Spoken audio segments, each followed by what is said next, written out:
Breaking tube और the squirrels की साझा चर्चा में आपका स्वागत है फिर से। आज हम बात करेंगे बीएलओज को लेकर के। कल भी हमने एक बड़ी चर्चा की थी बीएलओज और खासतौर पर एसआईआर को लेकर के, और आज जब हम चर्चा कर रहे हैं तो अब से ठीक थोड़ी देर पहले गोंडा के अंदर एक बीएलओ विपिन यादव ने जो है सुसाइड अटेम्प्ट किया था।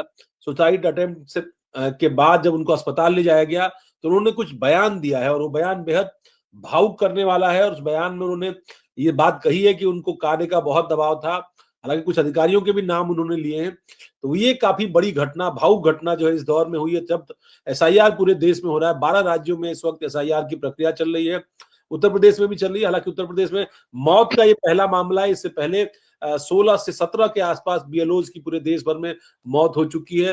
वो चाहे 4 गुजरात में हुए हों, 3 जो है वो पश्चिम बंगाल में, 2 मध्य प्रदेश के अंदर, और इसी तरीके से राजस्थान, उत्तर प्रदेश, कई राज्यों में इस तरह के आंकड़े आ रहे हैं। मैं स्वागत करूंगा इस चर्चा में भूपेन चौबे जी का।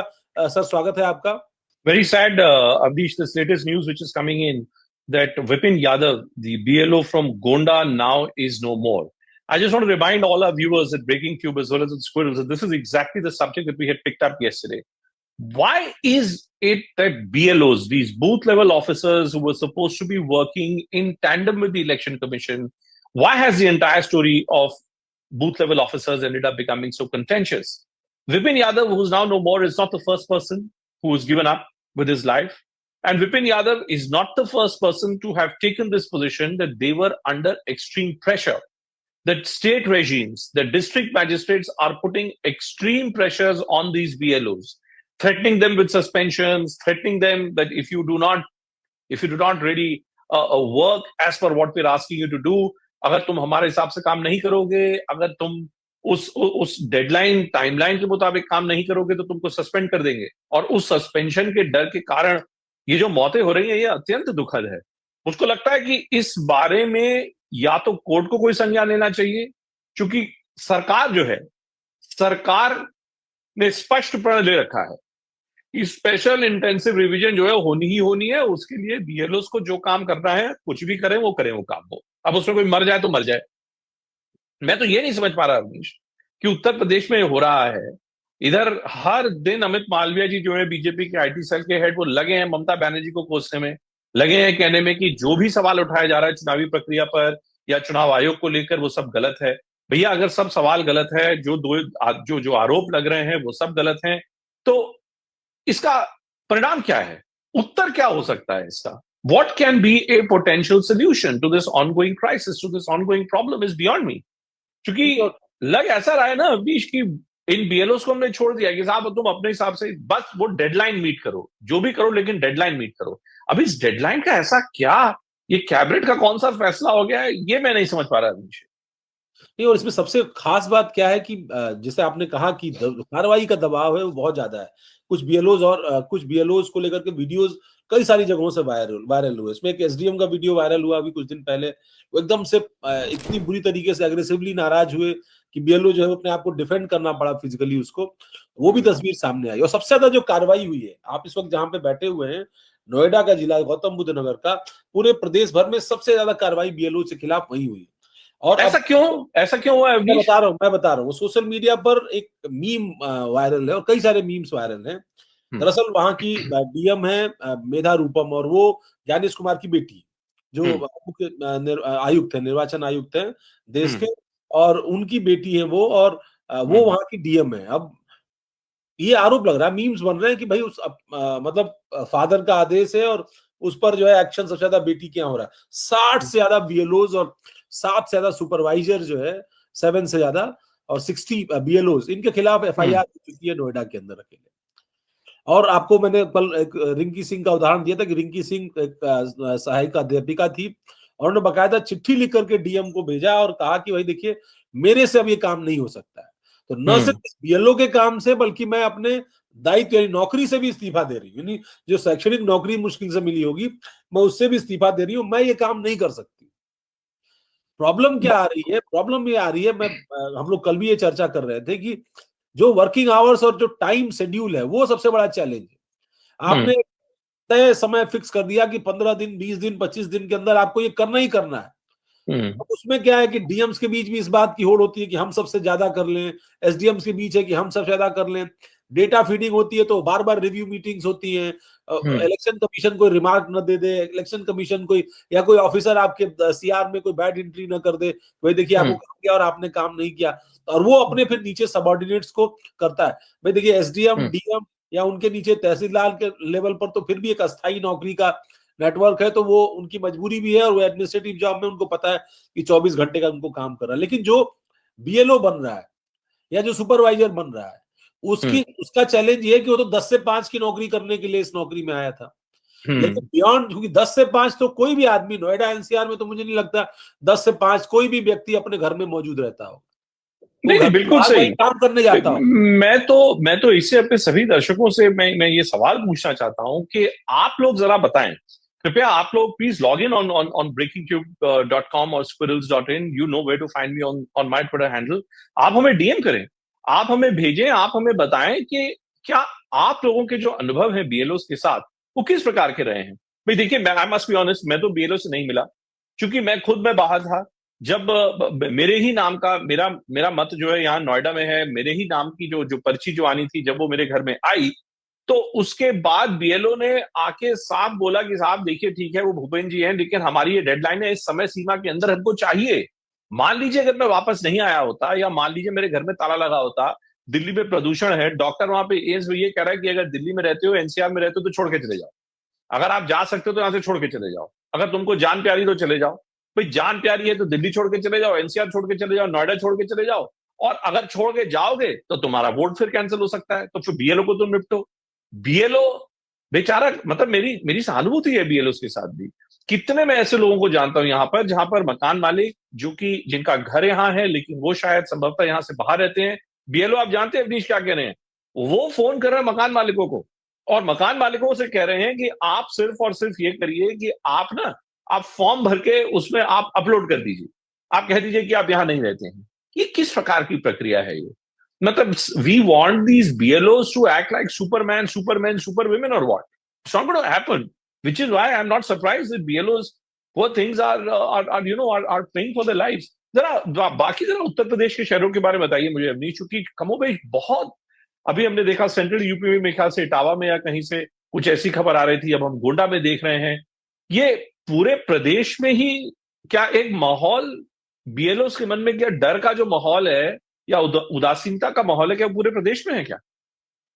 नहीं, ये चैलेंज हर जगह है। मैं उदासीनता से ज्यादा भी कहता हूँ, ये बहुत बड़ा चैलेंज है ऑफिसर्स के लिए, और खासतौर पर जो नीचे बीएलओज और सुपरवाइजर के तौर पर काम कर रहे हैं, जिसमें अनुदेशक हैं, शिक्षा मित्र हैं, ये तमाम लोग हैं या सुपरवाइजर हैं जो परमानेंट एम्प्लॉय भी नहीं है गवर्नमेंट, यानी उनको तमाम सुविधाएं भी नहीं है जो सरकार की तरफ से आम एम्प्लॉइज को मिलती है। जिसलिए हम कल कह रहे थे कि बाकायदा इसका कैडर बना दो। सबसे बड़ी बात है, अगर आपको आवश्यकता लगती है कि इतना काम होना है, बार बार होना है, तो इससे अच्छा है कि आप इलेक्शन का एक पूरा कैडर बना दीजिए और वहां पर बीएलओ लेवल तक आप लोगों को पोस्ट कर दीजिए।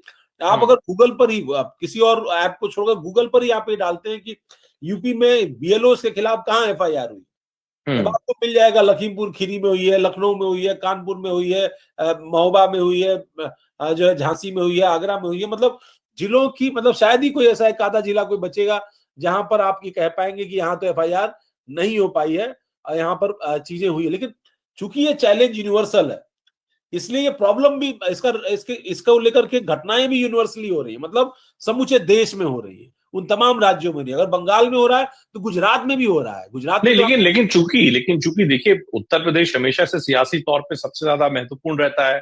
भाई योगी आदित्यनाथ जी सूबे के मुख्यमंत्री हैं, वो हमेशा बड़े स्ट्रांग डिसाइसिव लीडरशिप के लिए जाने जाते हैं। तो मैं जानना चाह रहा था कि क्या उत्तर प्रदेश में कोई ऐसे कदम उठाए जा रहे हैं, क्या जो सीनियर ब्यूरोक्रेट्स हैं, संजय प्रसाद जी हैं, योगी जी के चहेते ब्यूरोक्रेट हैं, क्या कुछ ऐसे कदम उठाए जा रहे हैं बीएलओ की सेफ्टी के लिए? देखिए सर, ये जो पूरी प्रक्रिया है, इसका लेना देना सीधे तौर पर जिला निर्वाचन अधिकारी और उसका बॉस जो होता है वो स्टेट का जो निर्वाचन अधिकारी, यानी जो प्रदेश का निर्वाचन अधिकारी बोलते हैं, राज्य निर्वाचन अधिकारी, सीईओ, वो उसके स्तर पर होता है। वो एक आईएएस ऑफिसर होता है, उसके स्तर पर होता है, और उसके बाद फिर सेंट्रल लेवल पर होता है। तो उसका सीएम ऑफिस या होम मिनिस्ट्री या सीएम के लेवल के एडमिनिस्ट्रेशन या स्टेट गवर्नमेंट के एडमिनिस्ट्रेशन से इतना ही लेना देना होता है कि चूंकि उसको जिला निर्वाचन अधिकारी से काम लेना होता है और फिर उसके बाद उसके नीचे जो एसडीएम या एडीएम है उनसे जिला निर्वाचन अधिकारी काम लेता है। तो वो हायरार्की उस तरीके की है। प्रेशर इस बात का है कि इस काम को 45 दिनों के अंदर पूरा करना है। अब वो 45 दिनों में आपको वीवीआईपी, मान लीजिए अयोध्या का कोई बीएलओ होगा और अयोध्या में पिछले 10 दिनों से पूरे एसडीएम या डीएम है सारे के सारे लगे हुए हैं ध्वजारोहण कार्यक्रम को आयोजित कराने में, तो वो पिछले 10 दिन में कौन सा टारगेट पूरा कर पा रहा हो, तो उसके ऊपर लेकिन उसको भी उसी डेडलाइन को मीट करना है। अब लखनऊ में भी कोई आयोजन आ गया, कल को कोई आयोजन नोएडा में आ गया, कोई आयोजन बलिया में आ गया, तो आप कौन सा चैलेंज कैसे फेस करेंगे, कैसे होगा इसका? तो ये एक बड़ा चैलेंज है जो प्रैक्टिकली नहीं समझा जा रहा है। इसीलिए हम लोग बार बार, उनकी भी डिमांड है, चाहे कल हमारे साथ बहुत सारे लोग एसोसिएटेड थे, वो ये कह रहे थे कर्मचारी संघ के, शिक्षक संघ के, कि भाई आप इसको और विस्तृत करिए और इक्विप्ड करिए, ट्रेंड करिए। ना आपने ट्रेनिंग दी, ना वेल इक्विप्ड किया, ना आप उनको समय दे रहे हो, तो सारी शर्तें आपकी क्यों मानी जाए? Well, I only have one point. I only have one point to make. I think that this entire strategy of bringing in BLOs to just figuring out the revision of electoral rolls, which is taking place, is happening in such a haphazard way. You're talking about the world's biggest democracy in the state of UP, which in size is the 6th biggest country of the world. We want people to come out. हम ये चाहते हैं कि लोग जुड़े, इस पूरी प्रक्रिया से जुड़े। हम चाहते हैं कि लोग पारदर्शिता भी दिखाएं। हम चाहते हैं कि जो बीएलओ है वो सब कुछ वो ले, सारी इंफॉर्मेशन ले भी ले, लोगों को आश्वस्त भी कर दे, लोगों से जिरह भी कर ले, और उसके बाद वो अपने एंड्रॉइड फोन से सारा का सारा जो डेटा है वो आगे अपलोड भी कर दे। ऐसा कैसे संभव है? मेरी तो समझ से बाहर है। कोई डिजिटल वॉलेट स्कीम तो है नहीं। भाई आप बैंक जाते हैं, जो बैंक में जो मैनेजर बैठा है, जो आपको आपका पैसा चाहिए, आप उस बैंक में जाते हैं, आपका मतलब टोकन एक काउंटर से दूसरे काउंटर तक चलता है, तो आपको अपना पैसा चाहिए। अब यहाँ पे हम चाह रहे हैं कि एक बेचारा शिक्षक जिसको आपने बीएलओ बना दिया, उसको आपने चलिए कुछ पैसे भी दे दिए, अब वो एक घर में जाए, उस घर में अगर 10 लोग हैं, वो बैठ के 10 लोग की शिनाख्त करे, उनको फॉर्म पकड़ाए, उनको बताए कि वो फॉर्म कैसे भरा जाएगा। अगर उन लोगों के मन में कोई सवाल हो कि भाई क्या करना है, उसका भी वो निवारण करे, फिर बाहर निकले। मान लीजिए कि कोई इस पूरी प्रक्रिया से अगर खुश नहीं है, तो वो खुश क्यों नहीं है इसका भी जवाब वो बीएलओ दे, और बाद में बीएलओ जाके डीएम साहब की जो है उनकी डांट भी सुने कि भाई तुमने समय से अपना काम नहीं करके दिया है। ये बड़ी ही, मतलब मुझे लगता है बड़ी अनुचित, बैलेंस नहीं है अभी इस पूरे सिस्टम में, बैलेंस नहीं है। ब्यूरोक्रेसी क्या कह रही है अभी, लखनऊ में ब्यूरोक्रेसी क्या कह रही है? मैं आपको एक इंसिडेंट बताता हूँ, रामपुर डिस्ट्रिक्ट का था, और एक परिवार जिसने मुझसे ही संपर्क किया संयोग से कि उनकी में जो महिला थी परिवार के अंदर, वो उनको बीएलओ बनाया गया और उनको एक दायित्व दिया गया। उनके अपने पति का अगले ही दिन ऑपरेशन होना था दिल्ली के अंदर किसी अस्पताल में। उनके अपने सारे चैलेंजेस थे और काफी क्रिटिकल प्रॉब्लम थी, लेकिन एप्लीकेशन वो लेकर के किसी अधिकारी को देती है, और ये बात पहले से चल रही थी, मतलब पहले से ही, क्योंकि नाम तय कर दिया गया था, तो होता था कि चलो भाई अभी देखते हैं, लेकिन हमारे पास लिस्ट नहीं तय होती, पहले जिला निर्वाचन अधिकारी तय करता था, अब स्टेट से चीजें तय होती हैं, वहां से लिस्ट आती जाती है, तो हम तो कुछ नहीं कर सकते। और द मोमेंट वो लेडी अपने हस्बैंड के ट्रीटमेंट, मतलब उनकी सर्जरी, हार्ट सर्जरी थी, उसके लिए वो दिल्ली गई, उनके खिलाफ एफआईआर हो गई। तो ये पूरी, मतलब इस तरह की घटनाएं जो मतलब अमानवीय सी दिखती हैं। अब इसमें आदमी जो कमजोर आदमी है या जरा भी उसको भावुक है, संवेदनशील है, वो या तो इस्तीफा दे देगा, या वो इस तरह के, हम लोग इस तरह के इंसिडेंट का तो कभी समर्थन नहीं कर सकते, कोई सुसाइड कर ले किसी भी चीज से प्रोवोक करके, लेकिन इस तरह के इंसिडेंट होते हैं उससे जब आदमी कमजोर पड़ता है, और वो कमजोर पड़ता है क्योंकि उसको अधिकार नहीं है, उसके पास संसाधन नहीं है, और उसके ऊपर दबाव है। और दबाव किस बात का है? एफआईआर होने का। एफआईआर से कौन डरता है? एक सभ्य सज्जन ऐसा व्यक्ति डरता है जिसको काम करना है, जिसको नौकरी करनी है, सरकारी नौकरी करने की इच्छा है। वो दूसरे भी एग्जाम्स के भी फॉर्म भरा होगा, तो उसको डर लगता है कि अगर ये एफआईआर हो गई तो कल को अगर वो इंस्पेक्टर, सब इंस्पेक्टर बनना चाहता है, या डिप्टी एसपी बनना चाहता है, या और भी ऊपर की सर्विसेज में जाना चाहता है, तो उसके रास्ते बंद हो जाएंगे। तो वो क्या करेगा? वो उसी में घुटेगा, वही काम करेगा। तो आपको बजाय इसके कि इसको, इस पूरे प्रक्रिया को और जटिल बनाने के, जो जटिल बना रखा है, इसको ज्यादा ओपन करना चाहिए, उनके साथ संवाद करना चाहिए कि आखिर ये होगा कैसे और किस तरीके से होगा। अब उसमें होता क्या है, अब बंगाल जैसे स्टेट में कोई आंकड़ा दे देता है कि हमने 90% एसआईआर कर दिया है। अब इसकी तो कोई जांच करने वाला है नहीं कि 90% हुआ है कि नहीं हुआ है। लेकिन आप कल को आप 5 साल बाद फिर कहेंगे कि वहां घुसपैठी है, तो मतलब आप झूठ बोल रहे हैं, क्योंकि आपने तो एसआईआर किया है। तो 90%, 99% अगर आपने एसआईआर, ये प्रैक्टिकली इम्पॉसिबल है, मतलब ये संभव ही नहीं है कि हर एक घर तक पहुंच करके उनका फॉर्म लेकर के, उनका सिग्नेचर लेकर के आपने वेरीफाई कर लिया।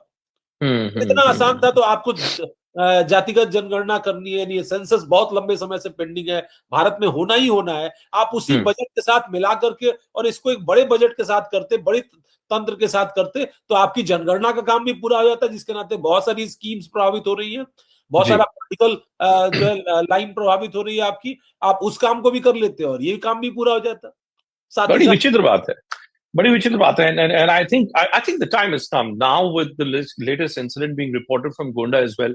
I think the time has come where this decision needs to be taken. What are you going to do with this mechanism of BLOs? Are you going to stay on with this mechanism? It is not going to work. ये चलने वाला नहीं है, और अगर नहीं चलेगा तो ये सोचना पड़ेगा कि साहब इसका ऑप्शन क्या हो सकता है. We have to find a solution. We somehow have to find a solution. ठीक है, Vish. Thank you very much, and thanks to all our guests, also all our viewers for joining us. I'm seeing on Twitter again, as usual, a lot of you are asking us questions. Please feel free, keep writing in, and what we'll do is that we'll take your questions in on our next episode, on our next podcast. बहुत बहुत धन्यवाद आप सबका. फिर मिलेंगे, तब तक goodbye, good night.